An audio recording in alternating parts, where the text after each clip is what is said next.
Көктемнің шуақты күндерінің бірі еді. Мамаң қайда, деді папамның інісі келіп ентігіп. Түрі ашулы сияқты. Қорқып кеттім. Аулада сарыкүл теріп ойнап жүргеннен үйге қарай жүгірдім. Алдымнан анашым шығып, Сағирашым, неге үйге қарай жүгіріп келе жатсың? Үйге қарай жүгіруге болмайды ғой деп едім ғой, дегенде анамды құшақтап артымдағы ағамызды қолмен созып көрсеттім. Неге қорқасың, ол сенің ағаң ғой ботам деп, шашымнан сипап жатқанда жаңағы Айдар ағамда жетіп келді. Маған сондай қатал көзбен қарап, бар, ана жаққа ойнап кел деп басымен көжені меңзеп анама қарады.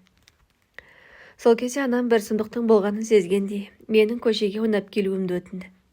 6-7 жастамын ғой ол кезде. Бәрін түсінемін. Көшеге шыққан адам құсап үйді айналшықтап жүре бердім. Екі көзім анам мен ағамда. Ағам бірдеңелерді мамама айтып жатыр. Мамам бетін басып жылап жерге отыра кетті. Жүгіріп барайын десем, ағамның бағанағы көзінен қорқып тұрмын. Бір кезде папамның басқа да бауырлары үйге келе бастады. Мен одан сайын қорқып тұрмын. Бәрінің түрлері солыңқы, жылағандары көрініп тұр. Верандада отырып алып бірдеңелерді талқылап жатыр. Мамам жылап отырған орнынан тұрмады. Осы күннен бастап менің бақытты балалық шағым аяқталды. Осы күн өмір бойы жадымда сақталып, ағамның сол бір көзқарасы, анамның жылағаны, бәрі сәби жүректің түкпірінде сақталып қойды. Біз сондай бақытты отбасы едік. Мамам мен папам бір-бірін қатты жақсы көретін. Бірақ папам мамамды қатты қызғанатын. Көбіне сол қызғаныштан үйде ұрыс-керіс болғаны болмаса, бәрі де керемет еді. Өз баспанамыз болатын. Есіктің алдында жеміс ағаштары өсіп, жеріміз сондай үлкен еді. Ауламызда құрбылармен қоласпақ ойнап, тығылмаша ойнап, қарнымыз ашса, үйге кіріп анамның пісіріп қойған бәлішінен жеп қайта далаға жүгіретін едік. Бәрі сол ағамның келген күні басталды. Ол кезде мен небәрі 6-7 жастамын ғой, кішкентаймын. Не болғанын түсіне алмай әлекпін. Ешкім ештеңе де айтпайды. Сұрасам, сен әлі кішкентайсың, сәл өскенде айтамыз ғой, жарайды ма, деп алдап қояды. Ал папам сол күннен бері үйге келмеді. Мамамнан сұрасам, алысқа жұмысқа кетті. Көп күннен соң келеді, деп бізді жұбатып қоятын. Мен оған шынымен сенетінмін. Бір күні көшеде ойнап жүріп, бір баламен ұрысып қалдым. Ол біздің жинап қойған ойыншықтарымызды шашып кете берді.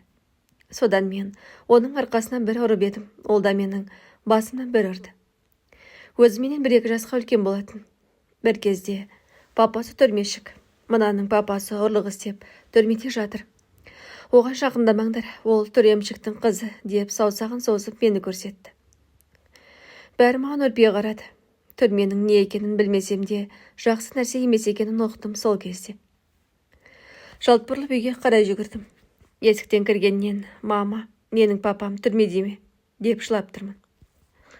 Үй сыпырып жатқан мамам сапырғысын тастай сала жерге сылқ етіп отыра кетті. Сонда маған білдіртпей, жоға, қайдағын айтпа, кім айтты саған, дейді орнынан қайта тұрып жатып. Көршінің баласы айтты, мені түремшіктің қызы деп айтты, дедім анама жақындап. Құдай сақтасын, олар айта береді. Енді ол баламен ойнама, жарайды ма, дейді анам мені құшақтап. Қанша білдірткісі келмесе де, сол кездегі баланың айтқанын шындық екен түсіндім. Бір күні үйімізге бөтен кісілер келіп, үйдің ішін қарап, бөлмелерге кіріп көріп жүр. Өткендегі папамның інісі оларға біздің үйді мақтап жатыр. Мамам далада жылап жүр. Әлгі кісілер жан-жақтарына қарап, қабырғаларды ұстап, болға секіріп қояды. Еденіңіз ескілеу екен, қай жылы соғылған өзі, қаншаға бересіз, дейді ерлі зайыптылар бір-біріне қарап. Болатын бағасына бағаны айттым, одан төменге бере алмаймыз. Онсыз да арзан беріп жатырмын. Тез арада ақша керек болған соң дегенде үйдің сатылып жатқанын ұқтым. Сатылып та кетті. Сол кісілер алды. Сол үйде менің балалық шағым қалды. Үйіміз өзіме қатты ұнайтын. Есіктің алдындағы гүлдерім, тапшаның үстіндегі ойыншықтарым, бәрі сол үйде қалды. Киім салатын сөреме дейін сол үйімізде қалды. Ол үйімізден көшіп бара жатқанда қимай қатты жыладым. Анашымда. Менен кейінгі бауырымда құшақтап жылап шығып бара жатты. Біз ата әжеміздің үйіне қайтадан көшіп бардық. Ал әкешім сол бой келмеді. Өз үйімізден тек киімдерімізді алып шықтық. Сол үйімізді әлі күнге дейін сағынамын. Анама кейін өскенде көп ақша тауып, өзіміздің үйімізді қайтадан сатып аламын дейтін едім. Анам байғұс құлыным-ау деп құшақтап жылап алатын. Біз сол атамыздың үйіне қайта көшіп бардық. Атам байғұс әкемді түрмеден шығарамын деп шапқылап жүрді. Үйді де сол әкемді шығарамын деп сатқан екен. Үйіндегі біраз малдарын сатып қалаға қарай шапқылауы көбейді. Шай үстіндегі әңгімелерінен бәрін түсініп жүрмін. Мені кішкентай қыз деп елемесе де бәрін түсінемін. Кішкентай қыз өзіміздің үйімізде қалып кеткен. Мен бұл үйге ересек адамда есейіп кіргенмін. Атамыз бәріне басу айтып, мықты болайық. Жылағаннан ештеңе өзгермейді. Әлде ұлымды түрмеден алып шығамын, алаң болмаңдар деп, жылап отырған әжем мен анама ұрсып беретін. Мен анамның қасынан шықпай жүретін едім. Менен 2 жас кіші сіңлім бар, және 1,5 жасар інім бар. Соларға қарайлап анама көмектесіп, үй жинасып жүретінмін. Атам мен әжем бізді қатты жақсы көретін. Үнемі еркелетіп отырады.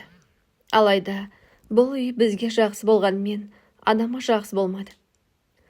Үйде Айдар ағамыз бен келіншегі бізді жақтырмай, анама күн бермейтін. Жеңгеміз ары өтсе де бері өтсе де 1,5 жасар інімді шымшып кететін еді. Ол байғұс кім дегенін айта алмай жылай беретін. Мен оның шымшығанын көріп қойып мамам айтсам, қой, олай жасамайтын шығар деп сенбейтін еді. Сенсе де не істей алады? Біреудің үйінде жүрген соң, өз құқығыңды айтып қорғаны да алмайсың ғой. Осы үйде адам үшін нағыз тозақ өмір басталды. Мен өзім соның бәріне куә болып өстім. Ауылға көшіп барған соң анам сол ауылдың мектебіне еден жуушы болып жұмысқа тұрды. Себебі әкеміз қасымызда болмаған соң анам бар жауапкершілікті өз мойнына алды. Бір жағына әкеме барып келгенге ақшада керек болып көп еңбек етті. Мен де сабағым біткенде анама көмектесетін едім. Орындықтарды парталардың үстіне көтеріп беріп, сыпырып шығатын едім. Анам болса, менің артынан жуып жүретін. Ол кезде ұялып намыстану дегенді білмеппін ғой. Тек анамның жанын түсініп, анам жыламасыншы, қуанып жүрсінші деп, барымды салатын едім. Менің көмектескеніме мамам қуанып, жаным менің қамқоршым, жанашырым деп, көзіне жас алатын. Мектептен үйге қайту біз үшін қиынның қиын еді. Барғымыз келмей қайтатынбыз. Себебі анама әкемнің қарындасы мен абысына тыныштық бермейтін. Ол үйде адам көп болатын. Атам мен әжем, әкемнің інісі мен оның келіншегі, олардың бала-шағасы, қарындасы, бәрі сол қара шаңырақта тұратын. Оларға әрине біз келіп қосылдық. Одан сайын адам көбейіп, жеңгеміз жақтырмай, біз мектептен келсек, алагөзмен қарап тұратын. Өзіңді жақтырмаған үйде тұру қандай қиын десеңші. Бір күні анамның соғыс судан қолы жарылып кеткен соң, қайынсіңлісінің қолға жағатын кремін жаққан ғой.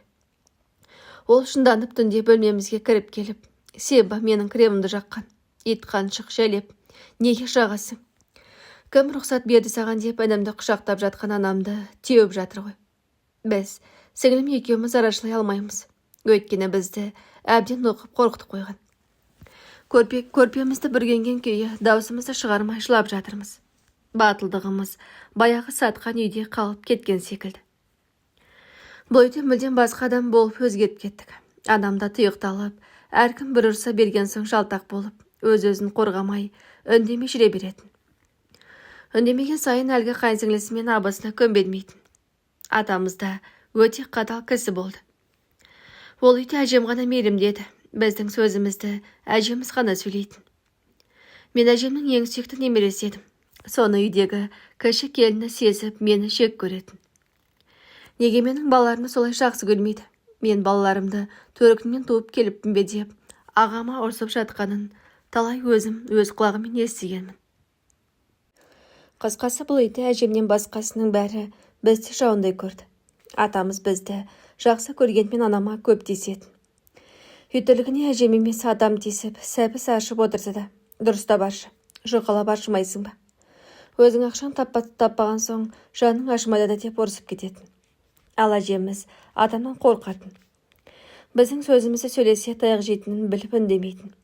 Осының бәрін көріп өстім ғой мен. Әжемнен басқасының бәрін еттің етінен жек көрдім.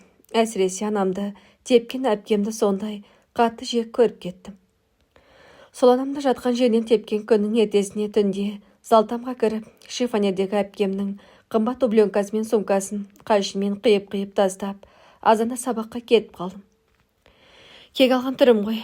Түсте анам екеуміз еден жуып жүрсек, анам: «Сағираш, әпкеңнің киімдерін сен қидың ба?» деп сұрағанда, бетіне қарауға ұялып, «Жоқ, мен емес» деп жауап бергем.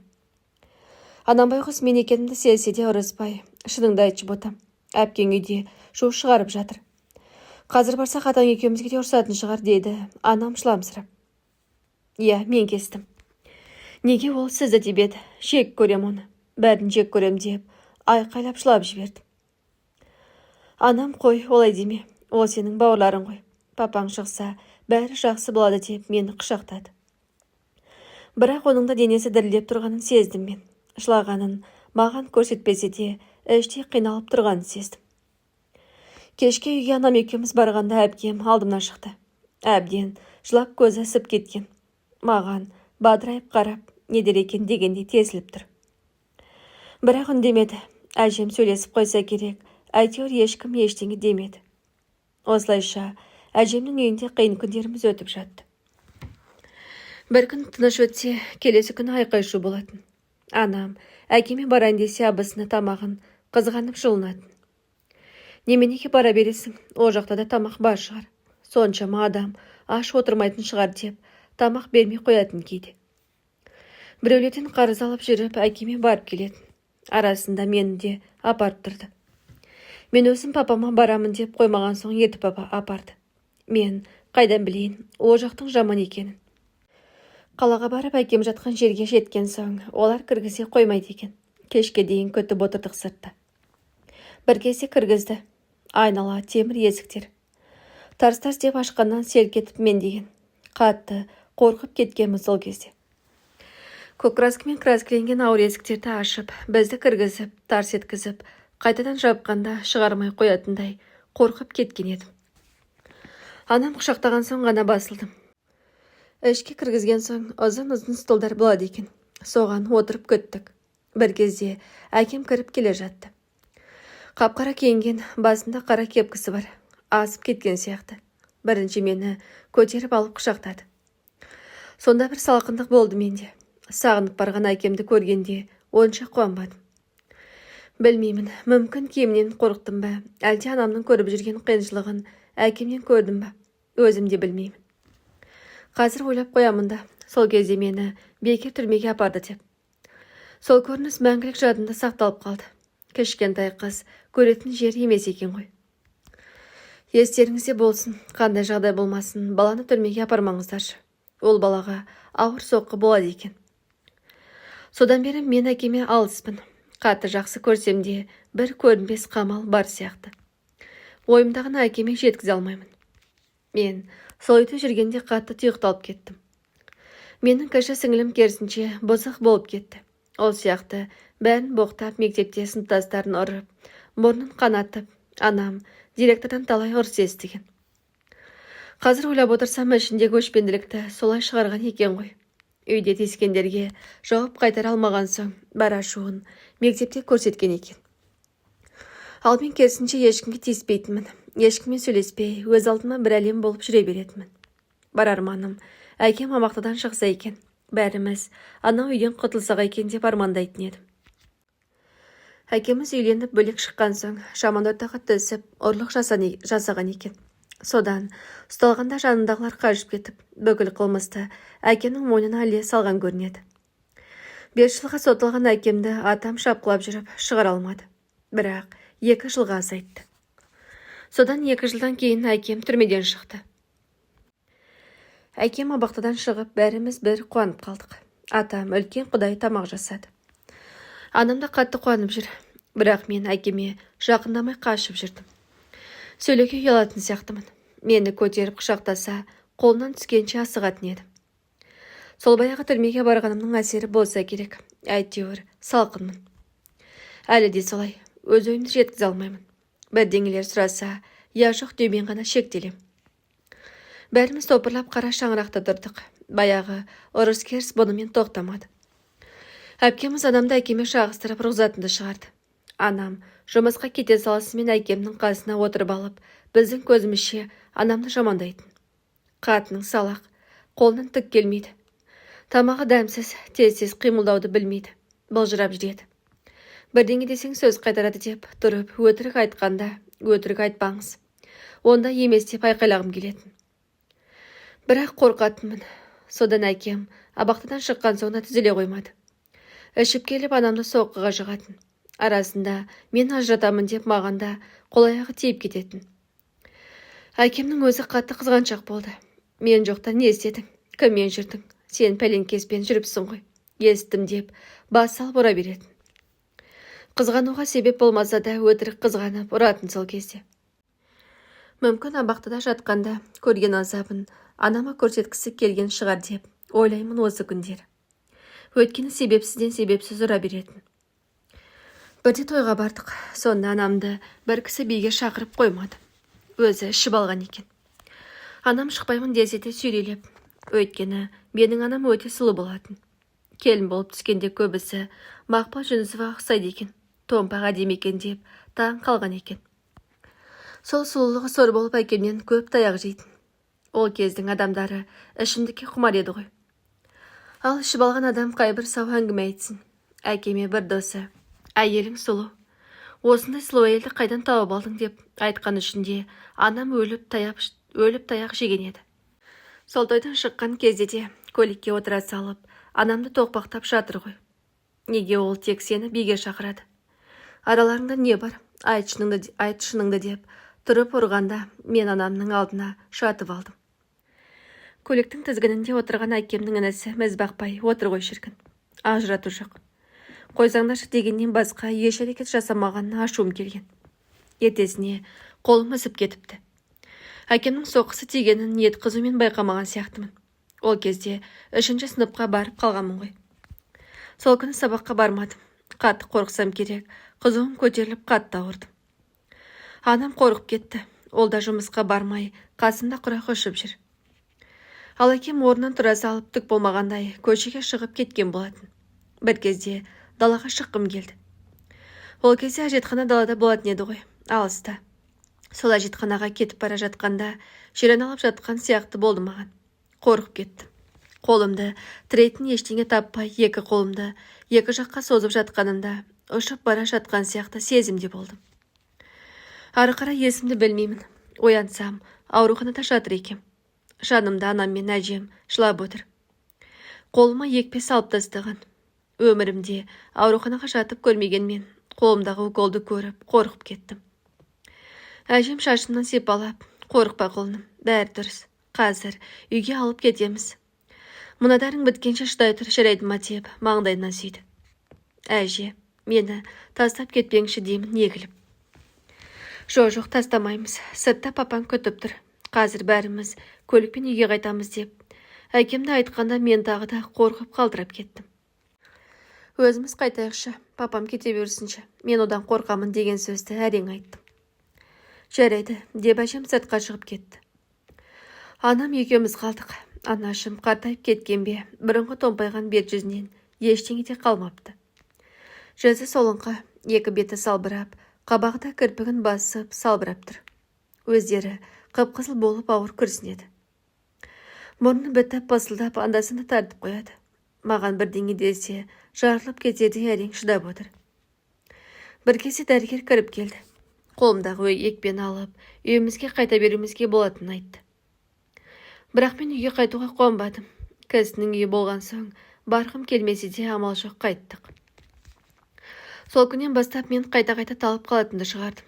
Сонда мен қалқанша 5 ауруына шалдыққан екем. Балалық шағымдағы ауыртпалықтың бәрі денсаулығыма әсерін тигізген екен ғой. Өзімді қимай көшкеніміз, анамның жылағанын көріп өскенім. Әкеме абақтыға барып қорыққаным, мына үйдегі жанжал бәрі кері әсерін тигізсе керек. Әжем байғұс дәрігерден дәрігерге апарып жүріп, бетім бері қарады. Естуімше, үлкендер ақылдаса келе бізді Алматыға жіберетін болды. Бірақ бірінші әкем мен анам кетті. Жұмыс тауып орналасқанша біз ауылда тұратын болдық. Біздің пікірімізді сұраған ешкім жоқ. Әке шешем кететінін естіп қатты қиналдым. Анам бөлмемізге келгенде, Сағирашым, сен алаң болма, сәл шыдашы. Мен Алматыдан көп ақша тауып келіп сендерді алып кетем. Бәріміз бұрынғыдай бірге тұрамыз, бізге ешкім тиіспейтін болады деп шұбатты. Мен әрине көндім. Көнбеске амалым да жоқ еді. Екі бауырыма қамқор болып қалуыма тура келді. Сөйтіп бізді тастап анам мен әкем Алматыға кетіп қалды. Інім мен сіңілім үшеуміз атаның үйінде қалдық. Атам мен әжем бізге тиіспейтін, ал жеңгеміз аталар жоқта бізге тиісіп, тамағын қызғанып, кішкентай кесеге сорпа құйып беріп, тесіліп қарап отыратын еді. Одан қорққанымыздан шайнамай шыдап беретін едік. Ал әжеміз үйде болса өтірік бізді жақсы көретін адам құсап, шәнім күнім деп сөйлейтін. Не деген екіжүзділік деп таң қалатын едім. Кімнің үйінде жүрсең де, тірлік істемесең жақпайсың ғой. Таң атпай тұрып алып, қора тазалап, есік алтын сыпырып, үй жинап, күніміз өтіп жатты. Балалар үшін қасында әке-шешесі болмаса қиын ғой. Кейде қиналып кетсек, көшеде солардың жолын тосып отыратын едік. Арасында екеуі келіп тұрды. Анамның сәл реңі кіріп қалғандай. Ол жақтан жақсы жұмысқа тұрып, әр келген сайын бізге тәттілер келіп, бір қуанып, олар кететін кесе қайтадан жылайтын едік. Мен кішкентай інім жыламасын деп, көршінің үйіне алып кететінмін. Ол байғұс бірдеңені сезгенде үйге қарай жұлқынып жылайтын. Әке-шешемнің көлікке отырып кетіп бара жатқанын көріп қойып, соларға қарай жүгіріп жылайтын еді. Сөйтіп біз, олар бізді қимай қоштасатын едік. 2 жылдан соң ең бірінші інімді алып кетті. Одан соң мені, соңында сіңлімді алып, бәріміз Алматының шет жағында жалдамалы пәтерде тұрып жаттық. Жағдайымыз жақсарып, бәріміз бұрынғыдай тату тәтті тұрып жаттық. Әкемде бұрынғыдай қызғану жоқ. Алдағыдай шетін достарды жоқ. Шағыстырып ұрғызатын қарындасы жоқ. Анама тиіспейді. Оған тиіспесе, бізден бақытты адам жоқ. Бала үшін ата-анасының татулығынан асқан бақыт жоқ екен. Кейбір отбасылар балаларының көзінше қырық пышақ болып жатады ғой. Солардың көзінше мен сені өлтірем, екеуміз ажырасамыз. Мен сені көргім келмейді. Бала шағаңды алып үйден кет деген ауыр сөздерді естіп өскен бала қатты уайымшыл болады екен. Шынымен мамамды өлтіріп тастаса мен не істеймін деп іштей қайғырып жүреді. Ал сол уайымның бәрі баланың психикасына әсер етеді екен ғой. Ешқашан баланың көзінше бір-біріңізге ауыр сөз айтпаңыздаршы. Сонымен алып қалаға келгенде мен 6 сыныпқа өткен едім. Қаланың шетіндегі ауылда жерде тұрып жаттық. Сол ауылдың мектебіне бардық. 6 сыныпта Алматыда оқыдым. Бұл жақтың қыздары басқаша, ерте бой жеткен. Бәрінің бір-бір жігіттері бар. Сонда олар мені жігіттерден қызғанатын. Мен сұлу болған соң жігітімізді тартып алады деп қызғанады екен ғой. Қайдағы тартып алу. Жігітті тартып алмақ тұрмақ, қалай сөйлесуді де білмейтін едім ғой. Ауылдан келген, үнемі ұрыс-керістің арасында өскен қыз, ондайды қайдан білсін. Тіпті орысша да сөйлей алмайтын едім. Ол кездері көбісі қазақ тілін менсінбей орысша сөйлейтін еді ғой. Ал бұл жақтың қыздары орысша сөйлеп қалған. Көкіректері өсіп, боянып, қымбат әдемі киім киетін. Бұл жақта да өзімді төмен санап шалтақтап жүрдім. Бір сыныптас қызым Шымкенттік еді. Сонымен дос болып, сырымды айтып, орысша білмейтінімді айтып едім. Ертесіне мектепке барсам бәрімен мазақтап күліп, мен деген жылап үйге қайтып кеткен едім. Ол мектепке бармаймын деп жүріп, адам басқа мектепке ауыстырды. Қайда барсаң да қорқыттың көрі демекші, ол мектепте де мені ешкім жақтыра қоймады. Ешкіммен сөйлеспей, ішімдегінің бәрін күнделікке жазып, бар сырласымда, мұңдасымда сол күнделігім болатын. Әкем мен анам таң атпай жұмысқа кетіп, қас қарайғанда келеді. Менің сырымды сұрап жатқан ешкім жоқ. Өтпелі кезеңді де өзіммен өзім өткіздім. Жұрттың қыздары сияқты мінез шығарып, сөз қайтарып, үйінен қашып кетіп. Менде олардың бірі де болған жоқ. Ішімдегі бар дертім мен қуанышымды күнделігіме жазып жеңілдеп қалатын едім. Кейіннен уақыт өте келе мінезім ашылды. Адамдармен араласуымда қиынға соқпай, құрбыларым пайда болып, өмірге деген көзқарасым өзгере бастады. Алматыда тұрғанда ауылға барып тұратын едік. Әжемді сағынатынмын. Жазғы демалыс болса, ауылға қарай жүгіретінбіз. Қыдырып барған соң қадірлі болады екенсің ғой. Кешке дейін үйге кірмей ойнайтын едік. Үйге кіргіміз келмейтін. Қазіргі балаларды далаға шығара алмайсың ғой. Бұрын ауылға барсақ көшеде ойнап жүрген балашыға көп болатын. Қазір барсаң ешкімді көрмейсің. Көбісі үйінде телефон қарап отыра береді. 8 сыныпты бітірген соң ауылға барсам, сыныптас қыздарда ұлдарда өзгеріп кеткен. Қыздар жігіттермен сөйлеседі. Ол кезде телефонның шығып, агент деген шыққан кез еді. Ауылдағы сыныптас құрбымның үйінде отырғанбыз. Ол біреумен сөйлесіп отырғанда, кіммен сөйлесіп отырсың деп едім, бөлем ғой, таныстырайын ба деді. Ол кезде мен сәл бой жетіп, тұйықтығым басылып, өз-өзіме сенім пайда болып жүрген кезім. Өмірімде жігітпен сөйлесіп көрмегенмен шоға деппін. Ой, не қылады? Танысып көрсеші, алып қашып кетпейді ғой деп, тұтқаны маған бере салды. Арғы жақтан гүрілдеген жігіттің дауысын естігенде біртүрлі болып кеттім. Сәлем, қалайсың дейді. Сәлем, дедім сасқалақтап. Сенің атың Сағира, солай ма? Иә, қайдан білесіз дедім таң қалып. Құрбың сен туралы айтқан. Алматы қалай? Көшті шығар. Болады дедім сенімсіздеу. Сол жерде қалжыңдасып, құрбым екеуміз жыртыңдап сөйлесіп, ана баланы мазақ қылып тырқылдап күліп, екі құрбының басы қосылса осы ғой. Жыртың етіп ананы-мынаны айтық та қойдық. Ертесіне номерімді құрбымнан алған болу керек, кешке хабарласты. Әжемнің бөлмесіне кіріп алып сөйлестім. Ол Алматы туралы көп сұрады. Алматыға келу арманы екенін айтты. Кез келген адам Алматыны көруге асығады ғой. Біз де солай асыққанбыз. Алматыда бәрі керемет болып кететін сияқты көрінетін. Теледидардан көріп, армандаушы едік. Бірақ Алматы біз ойлағандай емес екен. Өте қатыгез қала. Ақшаң жоқ болса, аш қалатын қала. Біз теледидардан көргенде емес екен. Қаланың шетінде тұрғандықтан, әке-шешем байғұс таңғы 4-тен тұрып, 5-те шығып кететін. Әкем автобус жүргізушісі, анам соған кондуктор болып жұмыс жасайтын. Сол таңғы 5-те кеткеннен түнде бірақ келетін. Олар жұмыстан келгенше мен үй жинап тамақ жасап қоятын едім. Өзім ертесейдім. Үйдің батырлығы менің мойнымда еді. Біреудің ескі шағын үйін жалдап тұратынбыз.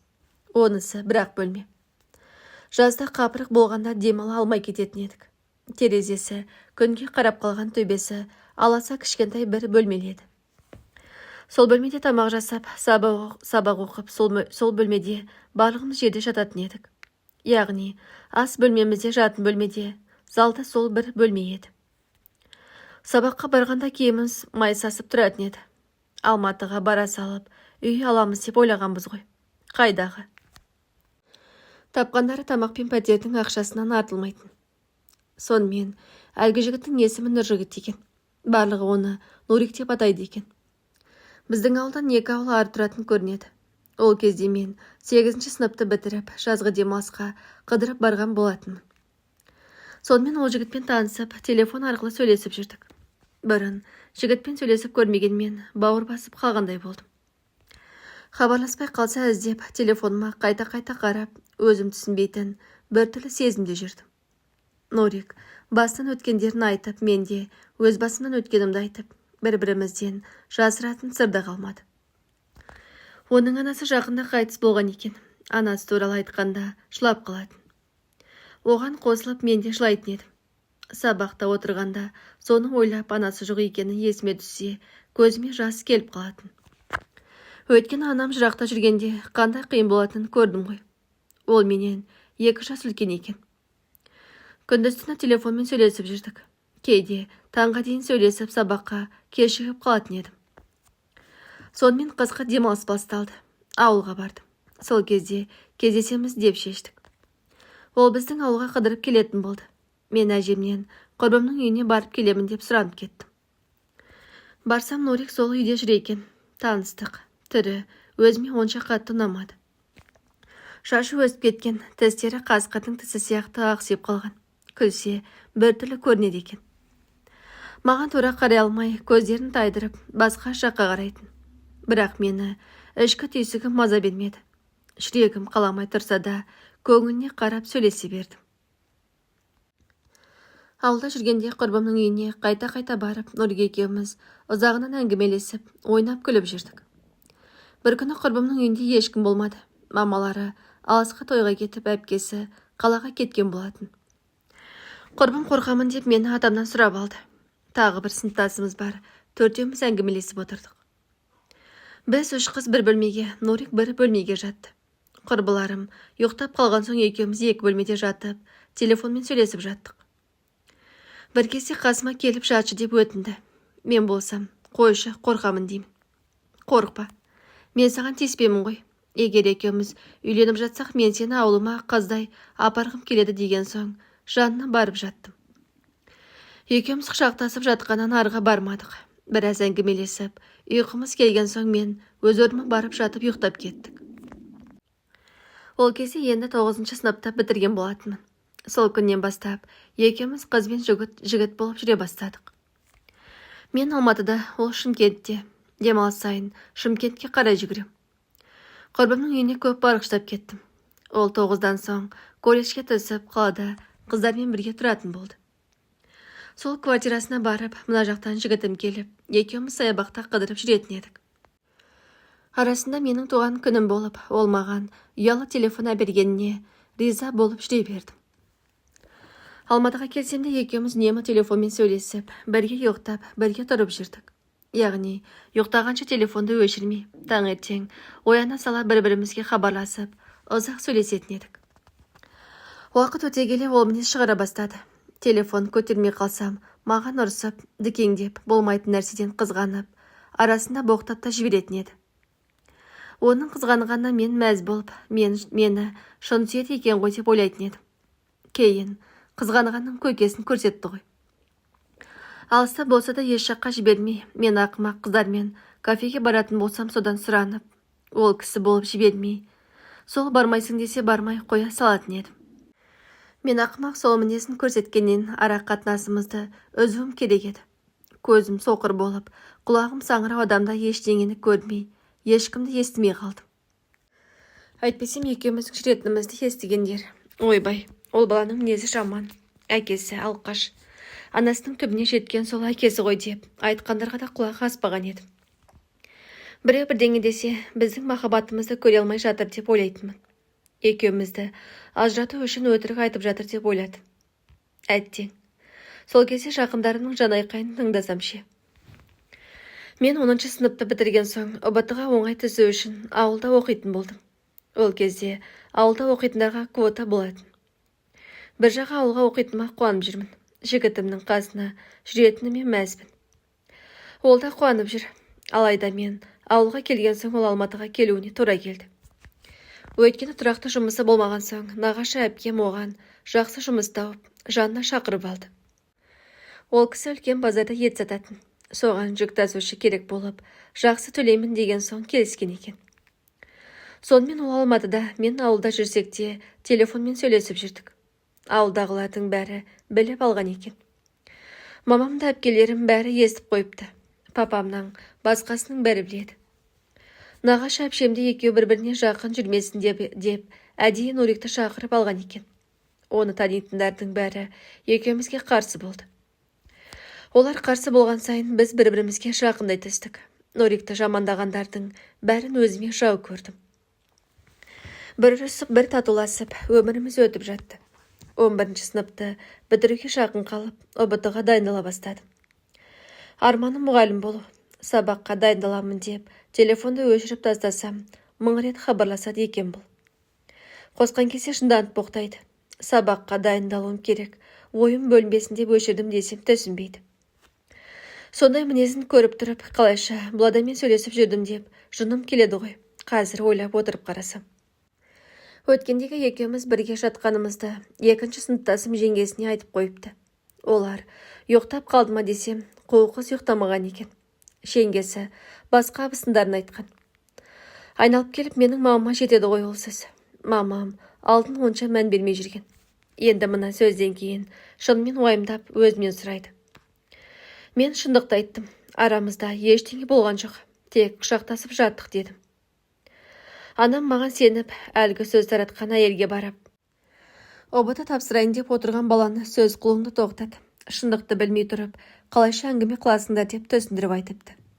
Анам байғұс маған барынша қолдау білдіріп, қасымнан шығыпай көмектесіп жүрсе де, мен грантқа түсе алмадым. Обата кірген бойда өкпем қысылып, басым айналып, қатты қорқып талып қалдым. Дайындалғанымның бәрі зая кетті. Есімді жиған соң қайта тапсырсам да, миыма ештеңе қонбай, тез шығуға асығып, берілген тапсырманы өтірік белгілей бердім. Анашым грантқа түспей қалғанымды бетіне баспай, шылап жүрген мені жұбатып, шапқылап жүріп ақылы оқуға түсірді. Өзім армандаған мұғалімдік мамандығына түсіп, қуанышымда шек болмады. Жігітті бір жаққа сырып қойып, оқуыма көңіл бөлемін деп шештім. Алматыға оқуға түскен соң, ол да Алматыда, мен де Алматыда. Телефонды көтермесем универге жетіп келетін. Мен шыққан соң, аялдамаға келгенше менімен ерегісіп, неге менімен сөйлеспейсің? Басқа біреу тауып алдың ба деп діңкілдейтін. Айтсаң, сөзге де түсінбейді. Болды бітті дедім бір күні ашуым келіп. Енді мені мазалама, сенім жоқ жерде махаббат болуы мүмкін емес. Егер маған сенбесең, демек мені сүймейсің. Бұдан былай менен аулақ жүр дедім тоқ етерін айтып. Біліп едім. Сенің басқа жігіт тауып алғаныңды біліп едім. Оқуға түскелі өзгеріп кеттің. Менімен сөйлескің келмейді. Неге сөйлескің келмей жүр дейді жұлқынып. Мен саған тағы да айтам, оқуым керек. Бұрынғыдай түнімен сөйлесіп, шығатын шамам жоқ. Мазамды алма деп, бұрылып бара жатқанымда бұл мені бас салып, жағамнан ұстап, қылқындырып. Мені бұлай тастап кетуіңе жол бермеймін. Қазір әкеңе барып, екеуміздің болғанымызды айтамын. Қызыңыз қыз емес деймін. Сенбесеңіз жеңгемнен сұраңыз деп айтамын деп қорқытуға көшті. Қанша қорқып тұрсам да білдіртпей, білгеніңді істе, саған кім сенеді деп итеріп жіберіп кетіп қалдым. Міне осы кезден бастап мен арамызда үзуім керек еді. Бірақ мен үзбедім. Кешірім сұрап жылап, анасының жоқтығы жанына батып жүргенін айтып, мені кездестіргелі өмірге деген көзқарасы өзгергенін айтып, жылаған соң қайта кешірдім. Бір күні группаласым туған күнін жасайтын болып, мен де шақырды. Нуриктен сұрансам, әдеттегідей бармайсың дейді. Сонда да тыңдамай бардым. Отырыс сол біз тұратын ауылда болды. Жақын жер болған соң анам қорықпай жіберді. Ол кезде әкем бір жұмыстармен ауылға кеткен болатын. Түнгі 11-де отырыстан шықсам, жігітім далада күтіп тұр екен. Бұл жолы тиіспеді. Шынданып, менен есепте сұрамады. Таң қалдым. Кетті қаланы қыдырып келекші дейді қолымнан ұстап. Шындысың ба? Анама не деп айтам? Түн болып кетті ғой деймін. Бірақ өзімнің барғым келіп тұр еді.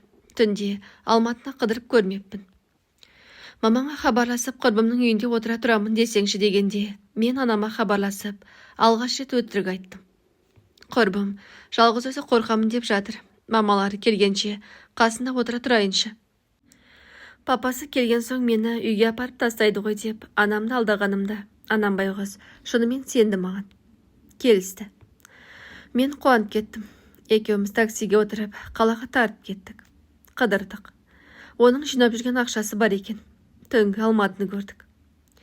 Өте әдемі болады екен. Қуанышымда шек жоқ. Жігітімен қол ұстасып, бақыттан басым айналып жүрмін. Бір кезде мені үйіне шақырды.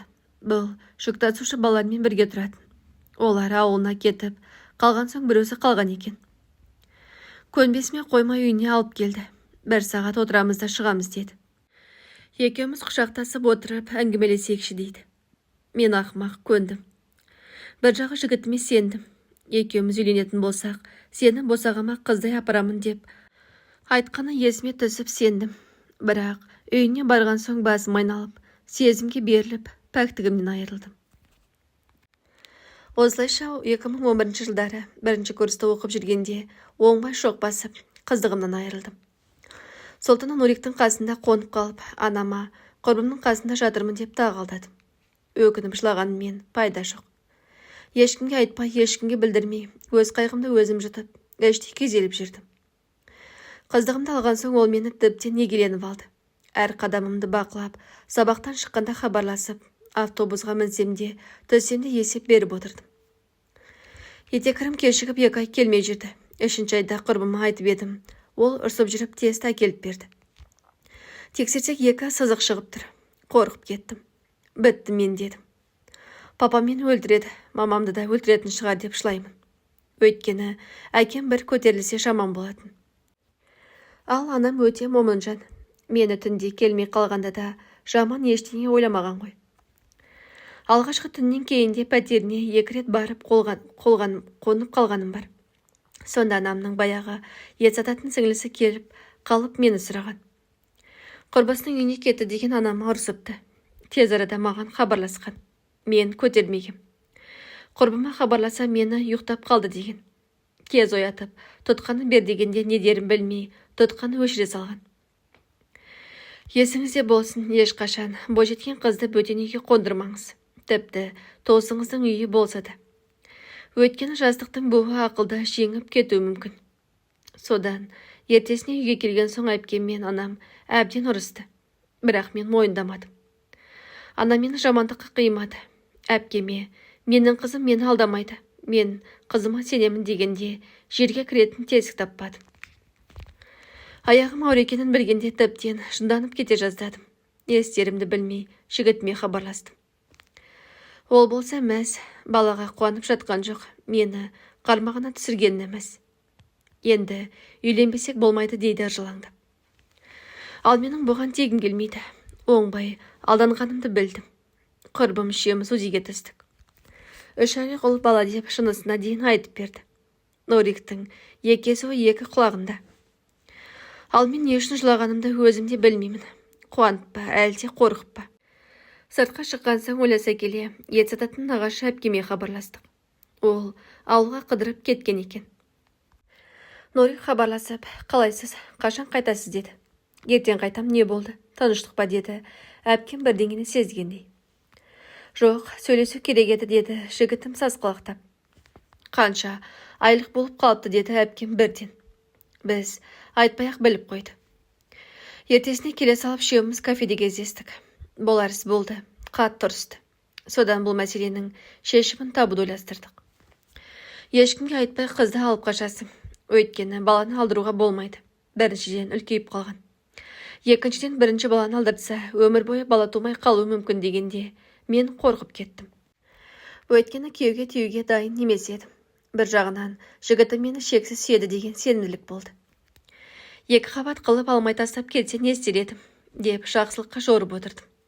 Сонымен ойласа келе анама айтамыз деп шештік. Жігіт ауылына тойға дайындалуға кетті. Мен әпкем екеуміз үйге бардық. Алаңсыз тамағын істеп отырған анама қарауға бет жоқ. Мына жаңалық жүрегін жырлайтынын біліп, ішім жанып барады. Шай тамақ ішіп болған соң әпкем. Қызың күйеуге тиемін деп отыр. Қыз мұраты кету деген бар. Рұқсатыңды бер деп қойып қалды. Мен қалтырап қорқып отырмын. Анам, немене? Қайдағы күйеу? Сен әлі 18-ге де толған жоқсың ғой. Сол баяғы жігітің бе деп шошып кетті. Я деймін басымды көтермеген күйе. Қызым-ау, мен саған қанша рет ескерттім. Ол жақсы жігіт емес, мінезі жаман деп ауылдың бәрі айтып жатыр. Өмірің қор болады ғой ботамау деп шырылдап кетті. Күйеуге тиюге асықпа. Енді ғана 1-ші курсты бітірдің ғой. Әлі талай жігіт кезігеді. Оқыған, көзі ашық жігітке тисең дұрыс болар еді. Жоқ, ешқайда да бармайсың. Мен қарсымын деп орнынан тұрып кетті. Сонда әпкем, қыздың жолын бөгеме, кетем десе кете берсін. Ертең күйеуге тимей қалса босқа өзіңді кінәлайсың десе де, анам көнбеді. Қызың бүгін кетеді, кетпесе болмайын деп тұр дегенде, анам маған жалт қарап. Абыройыңнан айырылып қалғаны саумысың дегенде, екеуміз де төмен қарадық. Анам қасыма жүгіріп келіп, бетімен салып қалды. Жылады, ұрысты. Далаға шығып кетті, қайта кірді. Жоқ, мен қызымды ол балаға беріп қорғылғым келмейді. Бұзылса да жібермеймін дейді, көз жасын сүрді. Түсінші, бүгін кетпесе болмайды. Бала беташарға дайындалып жатыр дегенде анам. Сонша асығатындай, 2 қабат емес шығар деп маған қарады. Мен тағы да төмен қарадым. Ой бой, құдайым-ай, не жазып едім сонша қинайтындай. Мына масқараны естігенше өлгенім жақсы еді ғой деп, отыра қалып егілді. Оған қосылып мен де өзімді тоқтата алар емеспін. тап қазір өле салсам ғой деп іштей өртеніп барам. Бір қателігім үшін қаншама адам зардап шеккелі тұр, ал мен ештеңе істей алмаймын. Анам байғұс аяқ-қолы тырысып, біз деген қолдарын ұқалап, жедел жәрдем шақырып, тыныштандыратын екпе салып кетті. Кеште батып барады. Әкем жұмыстан келгенше жоқ болуым керек. Ішім білініп қалған. Сол маңайда әкемнің үлкен әпкесі тұратын. Соған айтып әпкеме сол ескертетін болды. Осы шешімімізде үлкен қателік болды. Өйткені ол кісі сабыр сақтап қолдау білдірудің орнына табалап айқайлап кетті. Анама ұрсып, ауырып тұрған жүрегімізді одан сайын ауырта берді. Содан ол әпкем мені өз үйіне жіберіп, әкемді күтті. Сенесіз бе? Ол үйде отырған бір сағаттың бір ғасырдай болып уақыт өтпей қойды. Ана жақтан не болып жатыр? Бейхабармын. Телефонды өшіріп тастағам. Ол жақта менің тағдырым шешіліп жатты. Содан әкем естіген соң жынданып анамды ұрмақшы болған. Екі әпкем ұстап қалып әрең тоқтатқан. Көзіме көрінбесін. Енді менің Сағира дейтін қызым жоқ деп көлігіне мініп кетіп қалған.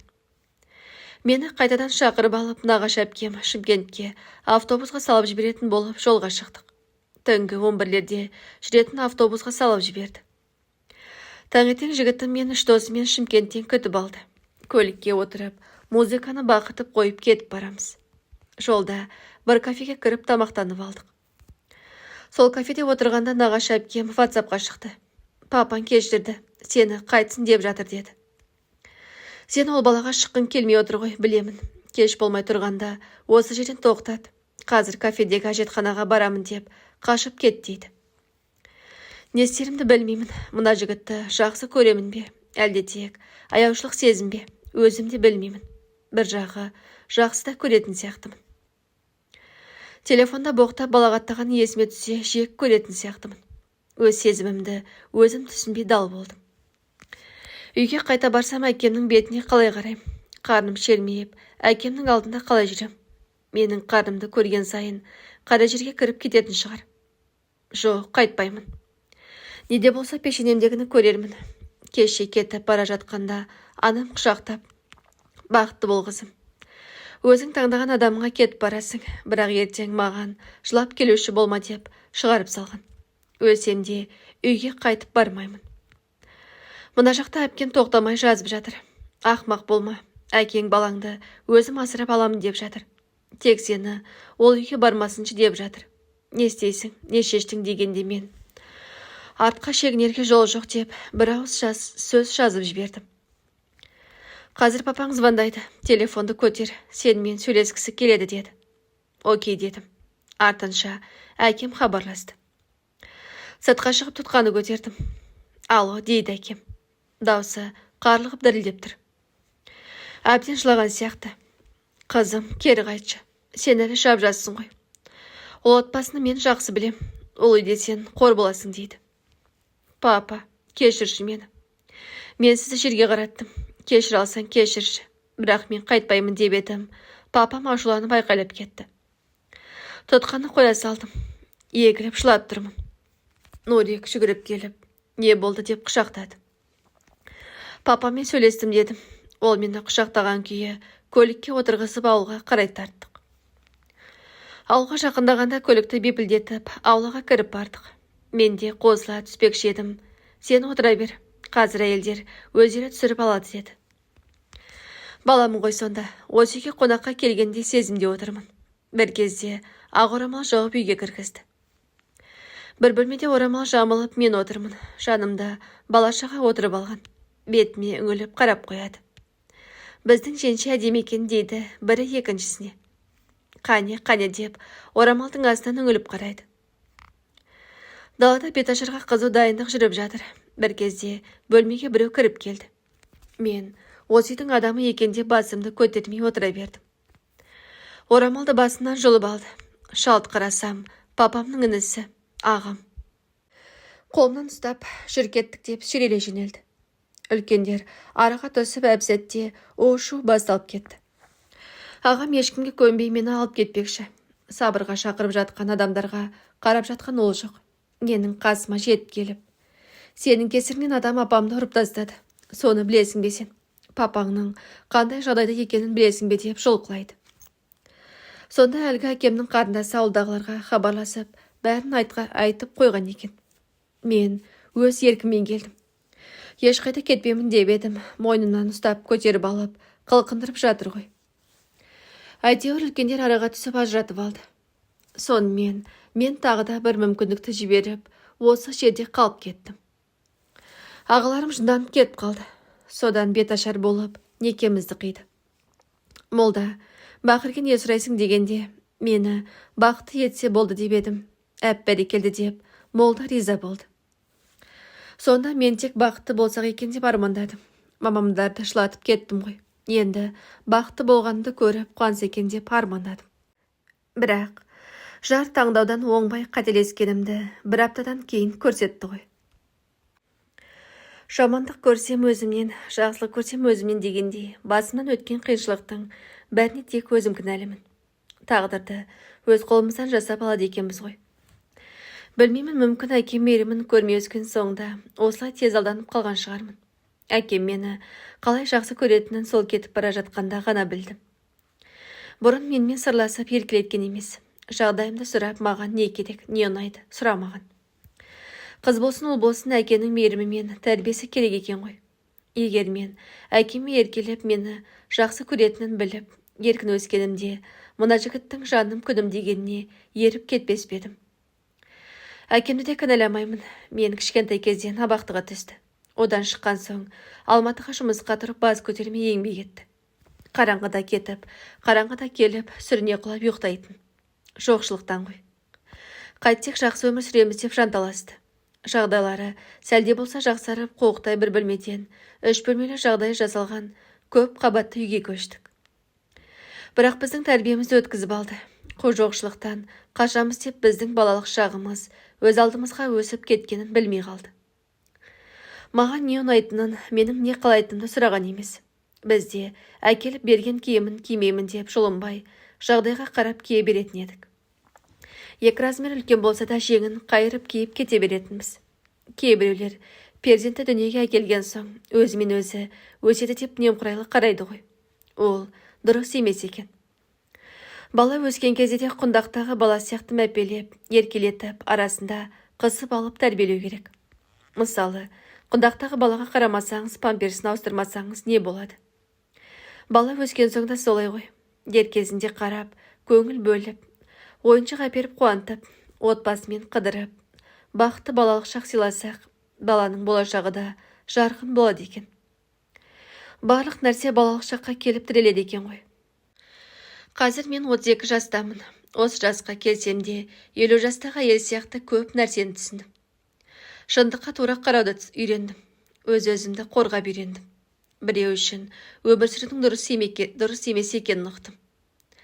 Аллаға шүкір, 2 ұлым бар. Қазір осы 2 ұлым үшін тау қопаруға да дайынмын. Сонымен кеуге тиіп тындым. Бір аптадай ауылда тұрдық. Бір апта ішінде ұрып үлгерді. Үйлері мазқара, суық, ескі, құлайын деп тұр. Қанша от жақсаң да жылымайды. Атамыз 2-ші әйел алған екен. Ол екеуі қосылып алып, шетін көрінеді. Ешқандай жылылық жоқ мына үйде. Суық бір мола сияқты. Өкінгенім ай. Ішкі түйсігім алдамаған екен. Жүрегім осындай боларын сезіп тұрса да, өз-өзімді жазалап осыған тидім ғой. Әкемнен емес, алдағы тағдырымнан қорқуым керек еді. Алла маған қанша мүмкіндік берді. Бірақ бәрі кеш. Бір аптадан кейін ұрғаны, бәріміз шай ішіп отырғанбыз. Отырған жеріміз тастай суық. Бір кезде ас бөлмеге нан алып келуге шықтым. Ас үй жылы екен. Сол жерде аяғымды жылытып тұрып қалдым. Бір кезде күйеуім жетіп келіпті. Не болды? Неге сонша тұрып кеттің дейді дікеңдеп. Жылынып алайынша, аяғым қатып қалды деп, керегемді алып шығып кеттім. Түнде бөлмемізге келгенде ал миымды жесін. Мен теріс қарап жылап жатырмын. Ол болса мені өзіне қаратып алып бетінен жұдырықпен ұрып жатыр ғой. Мен мақау болып қалғанмын. Сөзде қайтармай, өз-өзімді қорғамай көзім ағып жатырмын. Сөйле дейді ұрып жатып. Кімді ойлап жатсың? Маған тигеніңе өкініп жатырсың ба? Мен саған көрсетем. Мені көз жасыңмен қорқытамын деп ойлама деп ұрып жатыр. Ана жақтағылар естісін дегенде дауыстап сөйлейді ғой тағы. Орнынан тұрып, далаға шығып ерінді жуып жатсам, артымнан қалмай келіп, сұңқылдап тұр. Қыз кезімде тыңдамай құрбыларыммен кафеге барғанымды айтып, сол кезде әдейі менімен төсектес болғанын, бәрін ойластырып істегенін, бәрін айтып жатыр тоқтамай. Таң қалдым. Сонда ғана мен не істедім, не бүлдірдім. Одан да әкеммен таяқ жегенім дұрыс еді ғой деп іштей егілдім. Оңбай от басқаныма көзім жетті. Сонда бұның ойынша мені ашса алақанында жұмса, жұдырығында ұстаймын деп ойлаған ғой. Не керек үндемей құтылдым. Түн ішінде сарайға барып асылатын жіп іздеп, асылып өлем. Әке шешемді қарабет қылып кеткендегі тапқан байым осы ма деп жылап жүрмін. Сол кезде баяғы анамның жылап тұрып, тасташ сол балан деп айтқандары, нағашы әпкелерім, бәрі қарсы болып айтқан сөздері. Бәрі көз алдыма келіп, жас болып ағып жатты. Ертең менің алдыма жылап келуші болма деген анамның сөзде есіме түсіп жүрегіме қанжар соққандай қадалды. Жіп іздеп жүріп тауып алдым, бірақ жан тәтті екен. Ондай қадамға баратын батылдық қайда. Ішімдегі баланы ойладым. Бекіна сәбидің не жазығы бар. Басым салбырап үйге қайта кірдім. Ал ол болса қорылдап ұйықтап жатыр. Оянып кетпесін деп ақырын жанына жаттым. Осылайша 2 аптадан соң Алматыға қайттық. Оқуым бар еді, Алматыда тұратын квартира жоқ. Мамамның үйіне бара алмайсың. Курстас қыздармен бірге тұруға тура келді. Ол да бұрынғы бірге тұрған жүк тасушы балалардың квартирасына барды. 5-6 күн жұмыс істеп ақша тауып, бір бөлмелі времянка таптық. Көрпе төсек, ыдыс-аяқ ештеңеміз жоқ. Алтын ештеңе әкелмегенбіз ғой. Қасымда құрбым бар, екеуміз квартираны жуып тазалап, әктеп, базарға барып желім ыдыстар әкеліп, кішкентай ескі қазан сатып алдық. Анам байғұс арасында келіп тұратын, жоқ нәрсемді түгендеп, жейтін анамына әкеліп беретін. Ал әкем мүлдем келмейді, тіпті хабарласпайды да. Есік ашып барғанда әкем бізді тыңдамай, тапқан байың осыма дегенде ұялып төмен қараған едім. Сонда әкем әпкелеріне мені айтып жылайды екен. Жас қыздардың ойнап күліп жүргенін көрсем, жүрегім ауырады.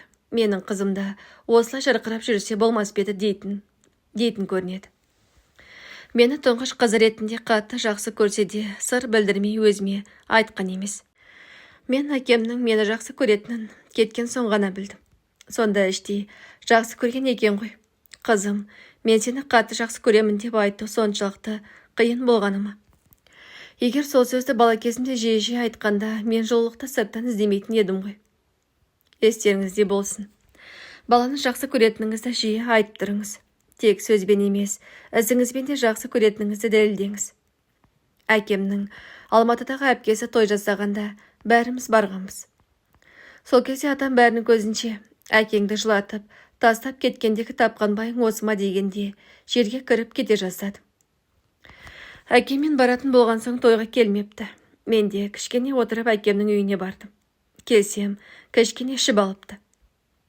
Мені көре салып құшақтап, өкіріп жылап жіберді. Мен де айқайлап, жас баладай жыладым. Бізді көрген басқалата жылап тұрды. Әкеммен құшақтасып жылап алған соң жеңілдеп, сәлде болса иығымнан ауыр жүк түскендей болды. Папа, кешірші деймін жанына отырып. Әкеменің мойнынан құшақтап, шашымнан иіскеп, кештім қызым, кештім. Жастықтың буымен кім қателеспейді. Мен де көп қателік жасадым. Сен де мені кеш қызым. Сенің алдыңда айыптымын. Саған қамқор болмағаным үшін кешір. Саған керек кезімде жаныңнан табылмағаным үшін кешірші ботам дегенде даусы өзгеріп кетті. Папа, не дегеніңіз? Өзіңізді кінәламаңызшы деп шырылдап кеттім. Екеуміз ұзақ әңгімелестік. Өмірімде папамен осылай сөйлеспеппін. Сол күні сондай бір керемет көңіл күйде болдым. Күйеуім үйге кірмеді. Папамнан қорықты ма білмеймін. Мені тастап қайта тойға кеткен. Папам мені қайта-қайта сүйеді. Бір жағы аздап ішіп алғаны бар, бір жағы сағынып қалғаны бар. Сен кетіп бара жатқанда қалай қиналғанымды білсең ғой. Біреу жүрегімді суырып алғандай болды. Сенің бұлай кеткеніңді қаламап едім. Ертесінен нағашы әпкең екеуміз ауылға барғанда бәрі жабылып бізге ұрысты. Атаң, апаңды не үшін ұрғанын білесің бе? Атаң, қызды қайтып алып келіңдер дегенде, апаң, әкелмесін. Қызды қайтып әкелмеңдер, бақытты болсын деген үшін 70-тегі апаңды атаң ұрып жіберді. Сол кезде мен жерге кіріп кете жаздадым ғой, қызым-ау. Бірақ өткен іс өтті. Енді өкінгенмен пайда жоқ. Одан да мынаны айтшы, Нурик саған тиіседі ме деп маған бұрылып қарады. Жоға деп, көзімнен біліп қояды ма деп төмен қарады. Маған тура қарап айтшы, бақыттысың ба дейді. Иә деп, тағы да сенімсіз жауап бердім. Әкем өтірік айтып отырғанымды сезді, үндемеді. Ауыр күрсінді де қойды. Әйтеуір бірінші курсты әрең бітірдім. Жаз айында тұңғышымды босандым. Ата-ананың қадірін балалы болғаны білесің деп бекер айтпаған екен. Адам байғұс бізді осылай қиналып дүниеге әкелген екен. Адамнан адам шығуда оңай емес екен ғой. Бір өліп, бір тірілдім. Ұлымды емізейін десем, емшегімнен сүт шықпай, балам жылап. Өзімде әлі баламын ғой. Қосыла жылап отырмын. Қасымдағылар болса, мейіріммен емізсеңші, сол кезде сүт шығады дейді. Мейіріммен қалай емізем, емізіп жатырмын ғой. Сүт шықпаса, мен не істей алам деп шырылдаймын. Емшектен сүт шықпай, балам сора берген соң өші жарылып кетті. Ол да ауыртып барады. Баламды емізгім келмей, ол толғалы салмақ тастап, қызуы көтеріліп, түнмен жылап шығатын. Ертесіне таңертең дәрігер келіп маған сұрақтар қойып, егер балаң жылап көнбей жатса не істейсің дейді мені сынап. Жас екенімді балаға икемім жоқ екенін көріп тұр ғой. Мен шапалақтап қолымды бұлғап жатырмын. Баланы жұбатқан түрім ғой. Дәрігер басын шайқап баланы қалай алып, қалай емізетін көрсетті. Тағы бар, жұма жатасыңдар деп шығып кетті. Жанымдағы мамашылар сүт шығаратын дәрі беріп, соны ішкен соң сүт шыға бастады. Кейін түсіндім ғой, мейіріммен емізудің не екен. Баламды күннен күнге жақсы көріп, емізетін кезде емшегімнің ұшы тызылдап, иіп бетіне шашырайтын еді. Перзентханадан шығарда анам өзі үйіне алып кетті. Себебі біздің тұрып жатқан квартирамыз цемент және терезесі жоқ бір бөлме еді. Папам да жиен немересін көріп қуанып, біз шомылдырып жатқанда жанымызда отыратын. Анаңның қасында болғаны қандай жақсы. Баламды шомылдырып, менде күтіп, қой сойып, қалжалап, жегізіп, ішкізіп, шілдетерімді шығарып, сүт шайып мен дәмді тамақтар беріп жақсарып қалдым. Күнмен түнін есептеп 20 күнде 40-нан шығардық. Ертесіне күйеуім келіп, мені алып кетті. Ол үйге барғым келмей әрең бардым. Үйге барған соң балама қарай алмай біраз қиналдым. Балам көп жылайтын еді. Әсіресе қасқарая бастағанда басын шалқалатып, көнбей жылайтын. Оған қосылып, мен де жылап алатынмын. Кейін көрші келіншек келіп, баланы тексерту керек деген соң, дәрігерге апарсам, бас сүйегі қысылатын, черепное давление екен. Аяғым ауыр кезде көп жылап, көп қиналғаннан балаға әсер еткен көрінеді.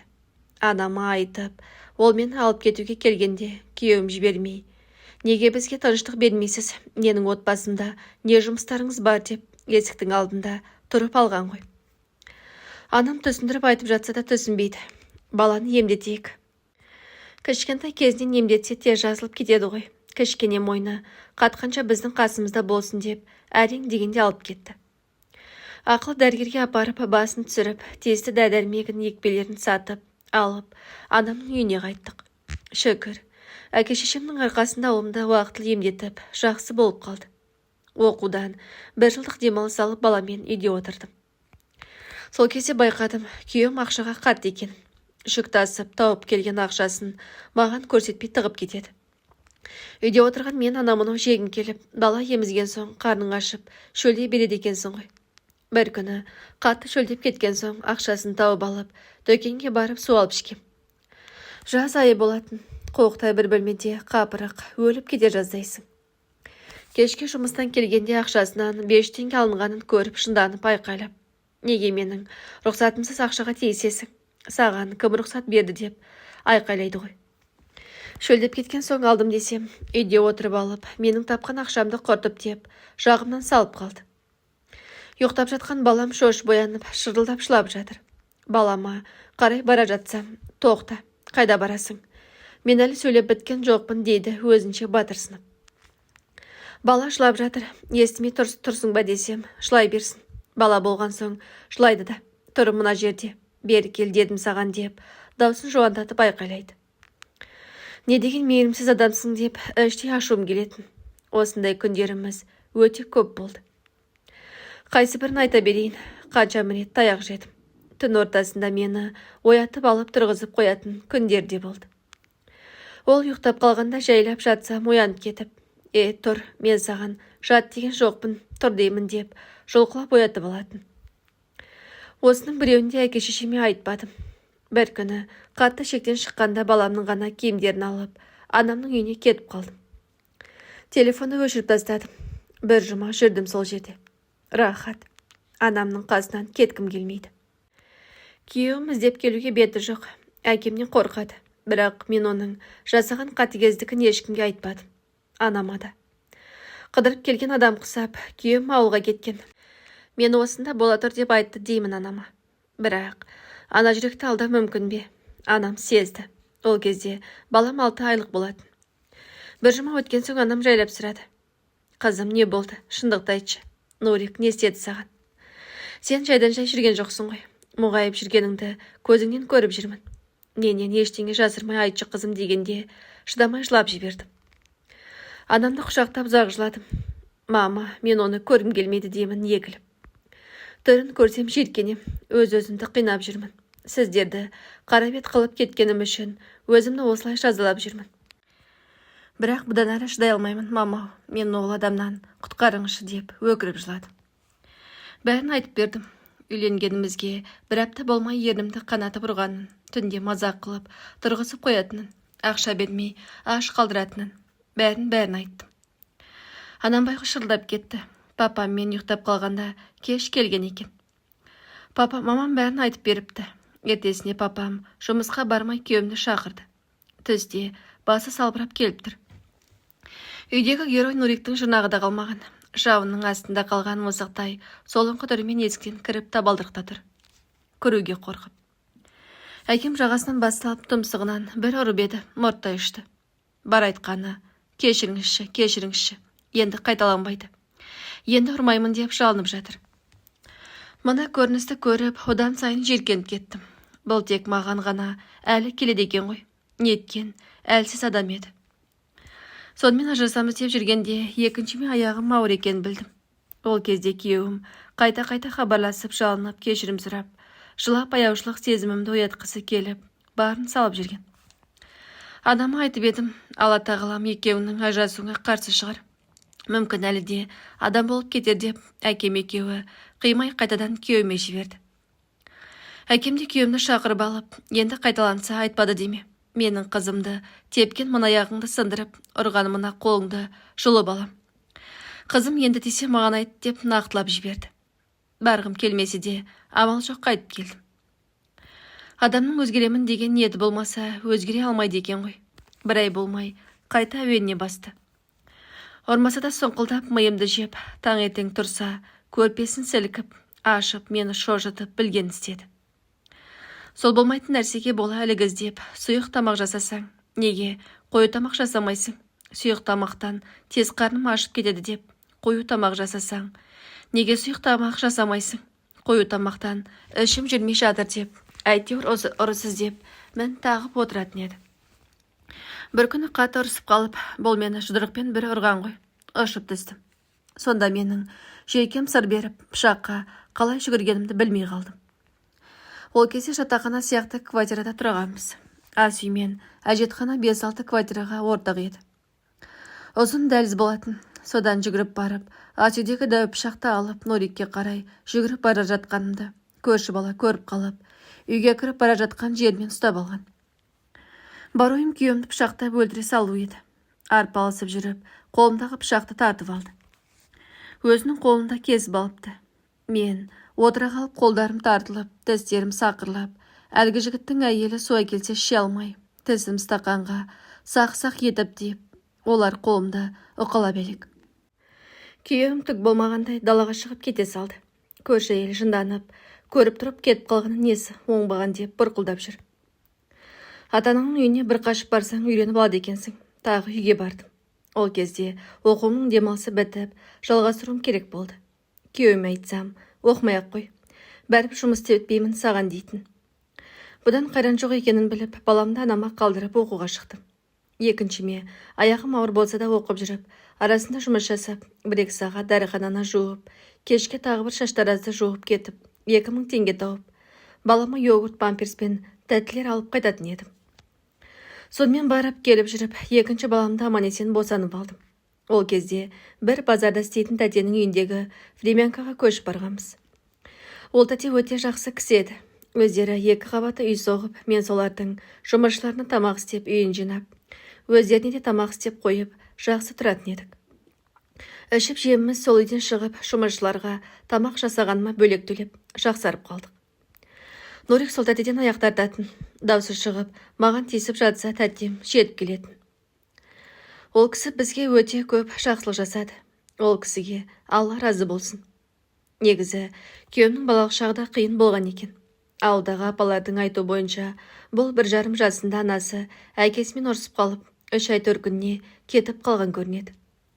Өздері қара шаңырақта тұрып, ол үйде 3 келін бала шағаларымен топырлап тұрған дейді. Нұрик тамаққа тоймайтын ашқарақ болатын дейді марқұм енемнің ауылдағы абысыны. Тамақ піскенше қазанның қасында жылап тұратын. Шыдамай бара жатқан соң айранға нан турап берсек, қуанып жанталасып жейтін еді.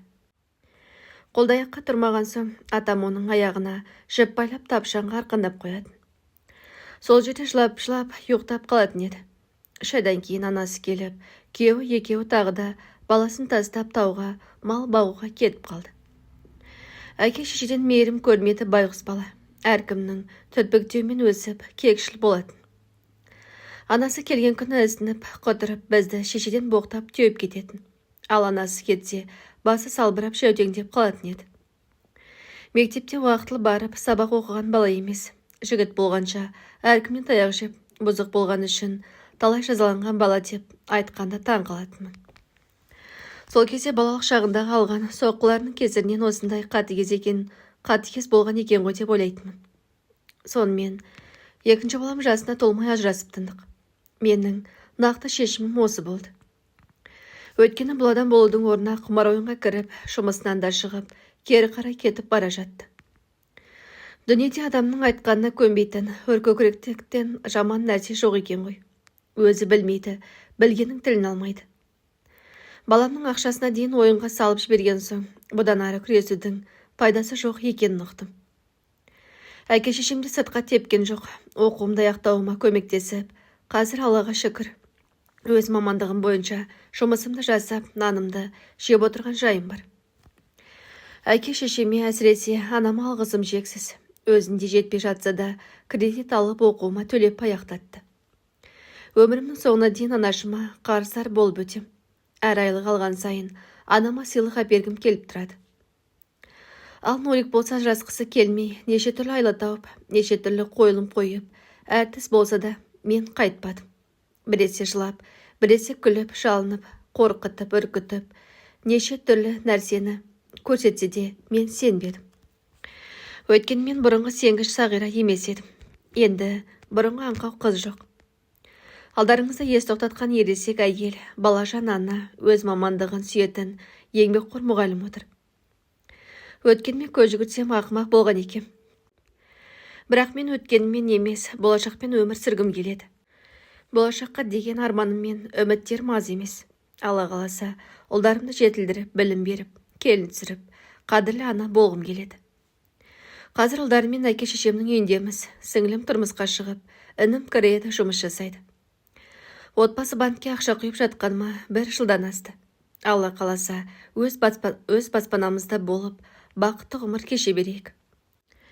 Барлықтарыңыздың отбасыларыңызға жылылық, тек бақыт тілеймін. Айтар пікірлеріңіз, ұсыныстарыңыз, ақыл кеңестеріңіз болса, пікір бөліміне қалдыра кетсеңіздер. Рахмет.